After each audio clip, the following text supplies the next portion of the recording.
आज हम पढ़ने जा रहे हैं पाठ 11 पहलवान की पूर्वक। तो ये एक छोटी सी कहानी है, आइए इसको पढ़ते हैं। इस कहानी के लेखक फणीश्वर नाथ रेन हिंदी की सुप्रतिष्ठित कहानीकार और उपन्यासकार। इन्होंने अपने अधिकांश रचनाएं आंचलिक भाषा में लिखी है। इस कहानी में लुट्टन सिंह पहलवान के माध्यम से उन्होंने लोक जीवन और उसकी परंपराओं को चित्रित किया है। लुट्टन सिंह पहलवान को पूरे इलाके के लोग जानते थे। लुट्टन सिंह केवल 9 वर्ष का था जब उसके माता पिता चल बसे। सौभाग्य से उसकी शादी हो चुकी थी। सास ने उसे पाल पोस कर बड़ा किया। बचपन में वह गाय चराता, दूध पीता और कसरत किया करता था। तो लुट्टन सिंह जो थे एक इलाके के पहलवान थे। तो जब वो 9 वर्ष के थे तो उनके माता पिता चल बसे, लेकिन उनकी शादी हो गई थी। तो उनकी सास ने उनको पाल पोस कर बड़ा किया और बचपन में वो गाय चराते थे, दूध पीते थे और कसरत किया करते थे। नियमित कसरत ने कम उम्र में ही उसके सीने और बाहों को सुडौल बना दिया था। जवानी में वह अपने गांव का सबसे अच्छा पहलवान समझा जाने लगा। लोग उससे डरने लगे। वह नियमित कुश्ती भी लड़ा करता था।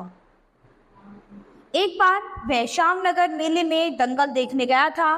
पहलवानों की कुश्ती और दांव पेच देखकर उससे रहा नहीं गया। उसने बिना सोचे समझे दंगल के सबसे बड़े पहलवान शेर के बेटे को चुनौती दे दी। शेर के बेटे का असली नाम चांद सिंह था। वह अपने गुरु पहलवान बादल सिंह के साथ पंजाब से पहली बार श्यामनगर के मेले में आया था। चांद सिंह सुंदर और जवान था। उसका अंग अंग गठा हुआ था। 3 दिनों में ही उसने सभी पंजाबी और पठान पहलवानों को पछाड़कर शेर के बेटे की पदवी पा ली थी। तो क्या था, उसने 3 दिन में ही सभी पंजाबियों को सभी को पछाड़ दिया पहलवानी में, और इसीलिए उसको शेर के बेटे की पदवी मिल गई थी। श्यामनगर के बूढ़े राजा साहब चांद सिंह को अपने दरबार में रख लेने की बात सोच ही रहे थे कि लुट्टन ने उसे चुनौती दे दी। तो क्या था कि वहाँ के राजा उसे अपने दरबार में रखने के लिए सोच ही रहे थे कि तभी लुट्टन ने उसको चुनौती दे दी। चांद सिंह पहले तो लुट्टन को देखकर मुस्कुराया, फिर बाज की तरह उस पर झपट पड़ा। देखने वालों की भीड़ में अचानक खलबली मच गई। लोग कहने लगे, पागल है पागल, मरा है मरा मरा। तो क्या है, लोग इकट्ठा हो गए देखने के लिए। तो सभी लोग लुट्टन को कहने लगे कि ये तो पागल है, मरा, यानी ये अब मरेगा। पर वाह रे वाह, तो लुट्टन बड़ी सफाई से चांद सिंह के चंगुल से निकल गया। वह उठ खड़ा हुआ और पैंतरा दिखाने लगा। राजा साहब ने दंगल बंद करवा दिया। लुट्टन को अपने पास बुलाया और लड़ने से मना करने लगे। उसकी हिम्मत की प्रशंसा करते हुए 10 रुपए का नोट देकर कहने लगे, जाओ मेला देखकर घर जाओ। पर लुट्टन नहीं माना। उसने कहा, नहीं सरकार, लड़ेंगे, हुकुम हो सरकार। राजा साहब ने कहा, तुम पागल हो, जाओ। मैनेजर साहब से लेकर सिपाहियों तक ने धमकाया। शरीर में जान नहीं और लड़ने चला है शेर के बेटे से, सरकार इतना समझा रहे हैं। तो वहाँ पर जो उसके मैनेजर साहब थे राजा के, वो भी सभी जो है उसको समझाने लगे कि इसके शरीर में जान नहीं है और लड़ने चला है शेर के बेटे से। तो वो समझाने लगे कि समझ जाओ और यहाँ से चले जाओ। लुट्टन हाथ जोड़कर गिड़गिड़ा रहा था, दुहाई हो सरकार, हुकुम मिले, नहीं तो पत्थर पर माथा पटक पटक कर मर जाऊंगा। ढोल बजने बंद हो गए थे। भीड़ अधीर हो रही थी। लोग उसे गालियां दे रहे थे। बीच बीच में कोई लुट्टन के पक्ष में जोर से बोल पड़ता था, उसे लड़ने दिया जाए। चांद सिंह दंगल के मैदान में खड़ा मुस्कुराने की कोशिश कर रहा था। पहली पकड़ में ही उसने लुट्टन की ताकत का सही अंदाजा लगा लिया था। तो क्या था कि अब चांद सिंह को भी महसूस हो गया था कि लुट्टन सिंह में कितनी ताकत है। तो उसे इस बात का अंदाजा हो गया था। अंत में राजा साहब ने विवश होकर आदेश दिया, लड़ने दो। तो जब लुट्टन ने इतनी जिद करी, ना बार बार प्रार्थना की, तो राजा ने आदेश दे दिया कि ठीक है, इन्हें लड़ने दिया जाए। ढोल फिर से बजने लगे। देखने वालों में सनसनी फैल गई। कोलाहल बढ़ता गया। दुकानदार अपनी दुकानें बंद कर दौड़ पड़े। चांद सिंह की जोड़ी, चांद की यानी शेर के बेटे की कुश्ती हो रही है। भारी आवाज में ढोल बजने लगा। चटधा गिड़धा, चटधा गिड़धा। लुट्टन ने ढोल की इस आवाज का सही मतलब समझा। चटधा यानी आजा और गिड़धा यानी भिड़ जा। ढोल ने लुट्टन को पहले शाबाशी दी, ढाक देना, ढाक देना, ढाक देना यानी वाह पट्टे। लुट्टन को चांद ने कसकर दबा लिया था। दर्शकों ने तालियां बजाई, अरे गया गया, हलवा हो जाएगा हलवा। हंसी खेल नहीं है, शेर का बेटा है, चांद सिंह समझे। तो लोग क्या करने लगे, लोग उसको ऐसे निराश करने लगे, बोलने लगे, तालियां बजाने लगे, कहने लगे हलवा हो जाएगा हलवा। और इतना आसान नहीं है शेर के बेटे से लड़ना, इतना हंसी मजाक नहीं है। लेकिन ढोल की आवाज लुट्टन को साहस बंधा रही थी।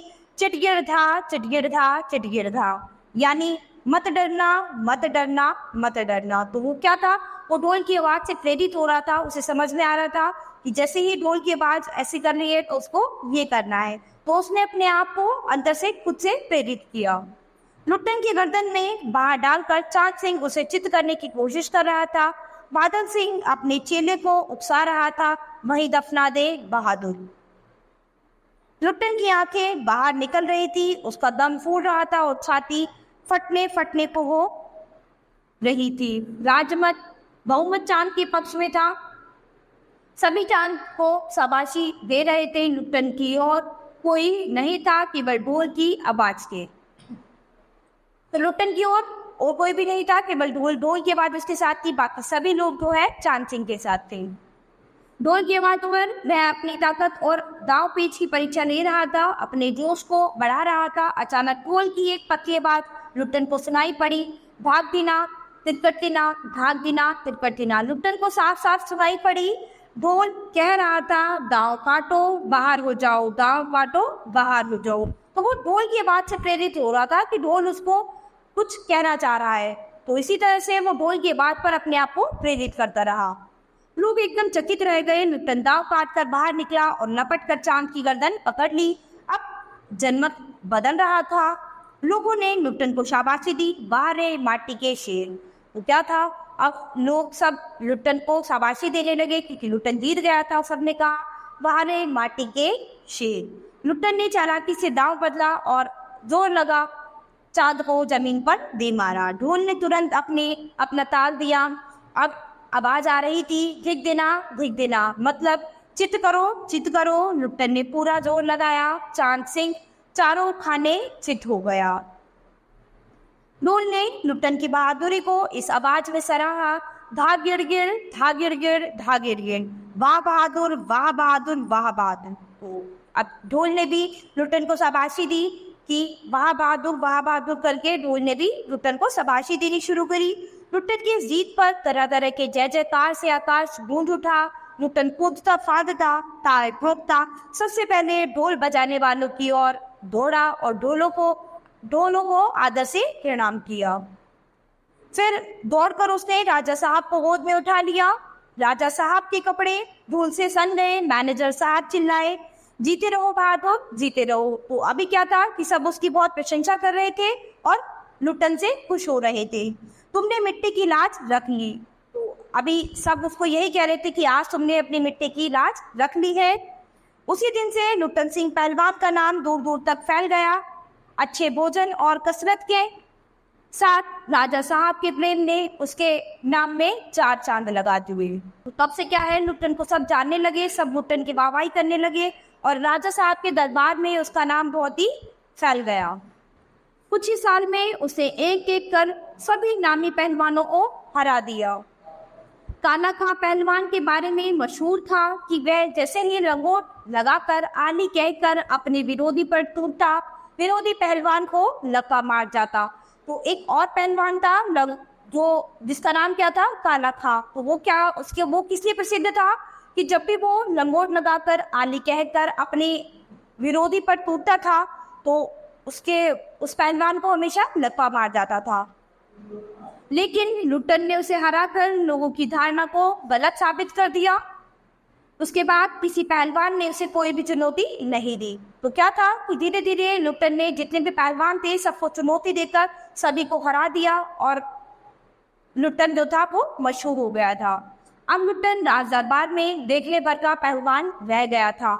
चिड़िया खाने में पिंजरे और जंजीरों को जब तोड़कर बाघ दहाड़ता, हाउ हाउ सुनने वाले कहते राजा का बाघ बोला। दुकानदारों को चुगल करने की सोचते हलवाई दुकान पर बुलाकर कहता, पहलवान काका ताजा रसगुल्ला बना है, जरा नाश्ता कर लो। तो अब सभी लोग उसे हर चीज के लिए पूछते थे, उसकी बहुत वाहवाही हो रही थी। ठीक है, पहलवान बच्चों जैसे सरल हंसी हंसकर कहता, अरे तनी तनी काहे, ले आ 1.5-2 सेर, और बैठ जाता। 2 सेर रसगुल्ला खाकर मुंह में 8-10 पान ठूस छोटे को पान के रस से लाल किए मेले में घूमता। मेले से दरबार में लौटने के समय उसका हुलिया बहुत ही अजीब होता। दंगल में ढोल की आवाज सुनते ही वह अपना भारी भरकम शरीर हिलाने लगता। उसकी जोड़ी का कोई मिलता ही नहीं था। यदि कोई लड़ना चाहता तो राजा साहब उसकी आज्ञा नहीं मानते। इसी तरह 15 साल बीत गए, पहलवान को कोई नहीं हरा सका। अब दंगल में अपने दोनों बेटों को लेकर उतरा था। दोनों लड़के पिता की तरह ही गठीले और तगड़े थे। तो अब क्या हुआ, समय जो है इतने आगे से बढ़ा और धीरे धीरे उसके 2 बेटे थे वो भी पहलवान बन गए और वो भी बहुत ही अच्छे और गठीले शरीर के तगड़े थे। तो अब वो पहलवानी में अपने बच्चों को भी ले आया था। दंगल में दोनों को देखकर लोगों के मुंह से अनायास से निकल पड़ा, वाह बाप से भी बढ़कर निकलेंगे ये दोनों बेटे। तो जब वे दोनों लड़ते थे, दोनों पहलवानी करते थे उसके बेटे, तो सभी लोग खुश होकर कहते थे कि वाह बाप से भी बढ़कर निकलेंगे ये दोनों बेटे, ये बाप से भी ज्यादा नाम कमाएंगे। दोनों लड़के राज दरबार के भावी पहलवान घोषित हो चुके थे, अतः दोनों का भरण पोषण दरबार से ही हो रहा था। रोज सुबह पहलवान खुद ढोलक बजा बजा कर दोनों से कसरत करवाता। दोपहर में लेटे लेटे दोनों को दुनियादारी की बातें सिखाता। समझे, ढोल की आवाज पर पूरा ध्यान रखना। तो वो क्या था, वो अपने बच्चों को यही सिखाता था कि तुम्हें कुछ ध्यान नहीं रखना, तुम्हें केवल ढोल की आवाज को ध्यान रखना है और ढोल की आवाज को ही ध्यान में रखते हुए तुम्हें अपनी पहलवानी करनी है। तो वो अपने बच्चों को भी यही सिखाता था कि ढोल की आवाज ही तुम्हें अंदर से प्रेरित करेगी, जिससे तुम पहलवानी के लिए और आगे कूद पड़ सकते हो। मेरा गुरु कोई पहलवान नहीं, यही ढोल है, समझे। ढोल की आवाज की महिमा से ही मैं पहलवान हुआ। तो उसने बताया कि मेरा और कोई भी गुरु नहीं है, मेरा गुरु केवल ये ढोल है और इस ढोल की आवाज से ही मैं एक अच्छा पहलवान बना। दंगल में उतरकर सबसे पहले ढोलों को प्रणाम करना, समझे। उसने बताया कि दंगल में जैसे ही तुम उतरोगे तो सबसे पहले तुम इस ढोल को प्रणाम करना। ऐसे ही बहुत सारी बातें वह समझाया करता। मालिक को कैसे खुश रखा जाता है, किससे कब और कैसे सुलूक करना चाहिए, आदि बातें भी वह बताया करता था। किंतु उसके सभी उपदेशों और सिखाए हुए गुरु पर एक दिन पानी फिर गया। बूढ़े राजा साहब गुजर गए। नए राजकुमार ने विलायत से आते ही राज की बागडोर अपने हाथ में ले ली। राजा साहब के समय आए ढीलेपन को राजा कुमार ने आते ही दूर कर दिया। उसने बहुत सारे बदलाव किए। उन बदलावों की चपेट में पहलवान भी आ गया। अब दंगल की जगह घोड़े की रेस ने ले ली थी। तो अब क्या हुआ, समय का बदलाव हुआ। जो बूढ़े राजा साहब थे उनकी मृत्यु हो गई और उनकी जगह विलायत से नए राजकुमार आए। अब उन्होंने क्या थी, उन्होंने वहाँ की बागडोर संभाल ली। तो उन्होंने बहुत सारे बदलाव किए। तो उन बदलावों की चपेट में पहलवान भी आ गए थे। अब उन्होंने दंगल की जगह पर घोड़े की रेस करवाना शुरू कर दिया था। पहलवान और दोनों भावी पहलवानों के भोजन का खर्चा बहुत अधिक था। यह देखकर राजकुमार को और नए मैनेजर को बहुत ही हैरानी हुई। पहलवान को साफ जवाब मिल गया कि अब राज दरबार में उसकी कोई जरूरत नहीं रही। उसको गिड़गिड़ाने का भी मौका नहीं दिया गया। तो अभी उन्हें लगा कि उनका जो खर्चा पानी था वो बहुत ज्यादा था, राजकुमार का और उसके बेटों का। राजकुमार ने सोचा कि पहलवान का और उसके बेटों का खर्चा बहुत ज्यादा है। तो उन्होंने पहलवान को साफ जवाब दे दिया कि अब तुम्हारी यहाँ पर कोई जगह नहीं है और उसे गिड़गिड़ाने का भी कोई मौका नहीं दिया गया। उसी दिन वह कंधे से ढोलक लटकाकर अपने दोनों बेटों के साथ अपने गांव लौट गया और वहीं रहने लगा। गांव के एक छोर पर गांव वालों ने झोपड़ी बना दी। खाने पीने का खर्च गांव वालों की ओर से मिलता था। सुबह शाम वह ढोलक बजाकर अपने चेलों और बेटों को दांव पेच सिखाया करता था। अब उसने क्या किया, वो गांव में एक झोपड़ी में रहने लगा और गांव के लोग ही उसके खाने पीने का खर्चा चलाते थे। तो अब उसने क्या किया, लोगों को ये दाव पेच सिखाने शुरू कर दिए, यानी उसने लोगों को पहलवानी सिखानी शुरू कर दी। गांव के गरीब किसान और खेतीहर मजदूर के बेटे भला क्या खाकर कुश्ती सीखते। धीरे धीरे पहलवान का स्कूल खाली होने लगा। अंत में अपने दोनों बेटों को ही वह ढोलक बजा बजा कर कुश्ती लड़ना सिखाता रहा। तो धीरे धीरे क्या हुआ, वहां से उसके स्कूल से लोग खत्म होने लगे। तो अंत में क्या था, वो केवल अपने बेटों को ही कुश्ती लड़ना सिखाता रहा। दोनों लड़के दिन भर मजदूरी करके जो कुछ भी लाते उसी में गुजर होती रही। अचानक गांव पर मुसीबत का पहाड़ टूट पड़ा। बारिश नहीं हुई, सूखा पड़ गया। लोग भूख से तड़पने लगे। चारों ओर हाहाकार और रोना था। लोग दिन में किसी तरह एक दूसरे को ढाढ़स बनाते हुए जी लेते, पर रात भर वे मौत से जूझते रहते। अंधेरी काली रात में मौत से लड़ने की शक्ति देता पहलवान का ढोल। पहलवान शाम से सुबह तक ढोल पर एक ही ताल बजाता रहता, चटदा गिरदा चटदा, यानी उठा पटक दे, उठा पटक दे। पहलवान के ढोल की आवाज को सुनकर भूख और महामारी से लड़ते गांव वालों को नई चेतना मिलती। वह उनके लिए संजीवनी बूटी की तरह थी। लोगों को दंगल का नजारा याद आ जाता था। ढोल की आवाज में बुखार को हटाने का कोई गुण नहीं था, न ही महामारी की गति रोकने की ताकत, पर मरते हुए लोगों को तकलीफ नहीं होती थी। मौत से वे डरते नहीं थे। पहलवान के दोनों बेटे भी एक दिन महामारी की चपेट में आ गए। वेदना से छटपटाते हुए दोनों ने कहा था, बाबा उठा पटक दे वाला ताला बजाओ। तो एक दिन जब पहलवान के दोनों बेटे उस महामारी की चपेट में आ गए तो उन्होंने बड़े ही परेशान होकर अपने बाबा से कहा कि बाबा इस ढोल को बजाओ और इसकी ताल बजाओ, उससे उन्हें सुकून मिलेगा। चटाक चटदा सारी रात ढोल पीटता रहा। पहलवान बीच बीच में पहलवानों की भाषा में उत्साहित भी करता था, मारो बहादुर।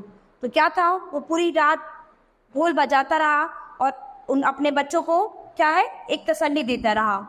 सुबह उसने देखा उसके दोनों बेटे जमीन पर बेजान पड़े थे। दोनों पेट के बल पर पड़े हुए थे। एक ने दांत से थोड़ी कसरत की, एक लंबी सांस लेकर पहलवान ने मुस्कुराने की कोशिश की थी। दोनों बहादुर गिर पड़े क्योंकि वो बहुत ही ज्यादा बीमार हो गए थे। उस दिन पहलवान ने राजा साहब का दिया रेशमी लंगोट बांध लिया, पूरे शरीर में धूल मल कर थोड़ी कसरत की, फिर दोनों बेटों को कंधे पर लाद कर नदी में बहा आया। लोगों ने सुना तो पहलवान के साहस पर दंग रह गए। कितनों की हिम्मत टूट गई। तो जब ये बात लोगों को पता चली कि लोग जो थे और भी परेशान हो गए कि कैसे, मतलब पहलवान के साथ ऐसे कैसे हो गया। पहलवान न रोया, न घबराया और न ही विलाप किया। रात में फिर उसके ढोल की आवाज सुनाई पड़ी। लोगों की हिम्मत और बढ़ गई क्योंकि माता पिताओं ने कहा दोनों पहलवान बेटे मर गए, पर पहलवान की हिम्मत को देखो, 1.5 हाथ का कलेजा है। पहलवान की हिम्मत में जरा सा भी फर्क नहीं आया। उसके दोनों बेटे मर गए लेकिन उसने अपनी हिम्मत नहीं छोड़ी, उसने अपनी हिम्मत बरकरार रखी।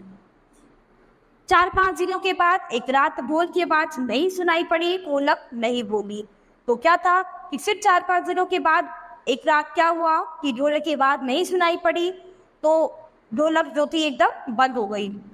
सब पहलवान के कुछ दिलेर लेकिन बीमार चेलों ने जाकर देखा पहलवान की लाश चित पड़ी थी। जो पहलवान जीवन भर चित नहीं हुआ, कभी नहीं हारा, मौत ने उसे हरा दिया। आंसू पोंछते हुए एक ने कहा, गुरु जी कहा करते थे कि जब मैं मर जाऊं तो चिता पर मुझे चित नहीं पेट के बल सुलाना। मैं जीवन में कभी नहीं चित हुआ और चिता सुलगाने के समय ढोलक बजा देना। तो जब वो अपने आंसू पोंछ रहे थे तो एक उसके गुरुजी ने ये कहा था कि जब भी वो मर जाए, उन्होंने बताया कि जब भी पहलवान ने कहा था कि जब भी वो मर जाए तो उसे क्या था, उसे चिता पर उसे चित नहीं पेट के बल सुलाना, और क्या था उसके जब उनको वो किया जाए, जब उनकी चिता जलाई जाए तो ढोलक बजा देना।